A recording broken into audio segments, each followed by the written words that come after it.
Hello, in this video I'm going to show you how to enable or disable Apple suggestions while listening on the iPhone.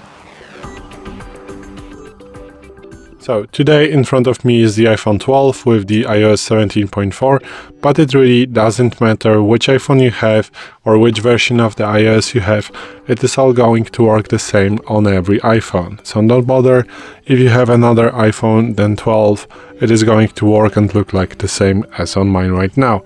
So what you want to do is to open Settings, then swipe down, go to the Siri and search, swipe down again, and here you are going to find the option called Suggestions from Apple. So if you are going to enable the show when listening, you are going to get suggestions from Apple when you are going to listen to something like music, or when you are going to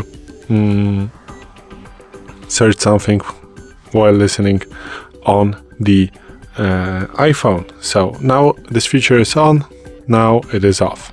So again, how to get to the setting.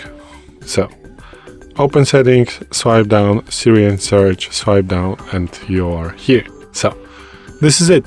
Thanks for watching. I hope this video helped you. If it did, please leave a like and consider to subscribe to our channel. Bye.